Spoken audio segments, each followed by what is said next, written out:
कधी कधी असं पण होतं ना की भक्तजण जातात, समाधी मंदिरामध्ये जातात आणि मंदिरामध्ये अशाच वेळेला जाऊन पोचतात ज्या वेळेला तिथे आरती सुरू होणार असते.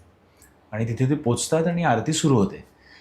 आरतीच्या वेळेला मी असं ऐकलं होतं, असं म्हणतात की त्यावेळेला समाधी मंदिरामध्ये समजा एखादी आरती असेल तर तिथे ते महाराज खरंच त्या चेतनेमध्ये हम्म. तिथे येऊन दर्शन देत असतात. ही गोष्ट खरी आहे?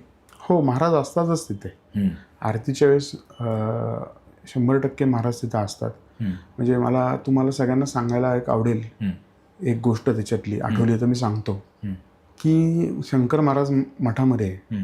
जिथं वडाचं झाड आहे, आता थोडंसं थोडं मठाचं स्वरूप बदललं आहे. बरं. म्हणजे प्रदक्षिणा मारता येत नाही आहे. हम्म, अजून सगळीकडे बंदिस्त केलेले आहे. म्हणजे जाळ्या लावल्या आहेत वगैरे. तर त्या वडाच्या झाडाखाली पादुका आहेत मार्बलच्या. बरं.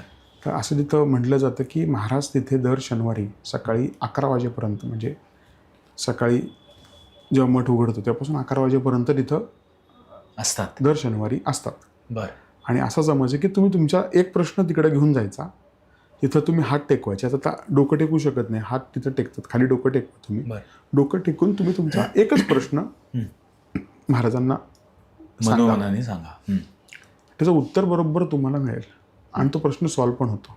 पण ते उत्तर कसं मिळतं मग? त्याच वेळेला मिळतं? नाही, त्याचा तुम्हाला अनुभव होतो त्या गोष्टीचा. प्रत्येक हम्म, हम्म, साधकाला अनुभव येतो. असे बरेच लोकांना अनुभव आहेत त्या ठिकाणचे. हम्म, हम्म, आणि तिथं महाराज बसलेले आहेत, विराजमान आहेत त्या ठिकाणी. आणि शनिवारीच बसतात बरोबर त्या ठिकाणी. अष्टमीला महाराज असतातच. बरं. अमावस्या पौर्णिमेला पण महाराज खूप ॲक्टिव्ह असतात. हम्म, हम्म, हम्म, हम्म. आणि शनिवारचा जो दिवस आहे त्या ठिकाणी त्यांचं असं तर ते असतातच तिथे, पण अशी तिथं म्हण आहे की तिथं त्या विहीर आहे, विहिरीच्या बाजूला वडाचं झाड आहे.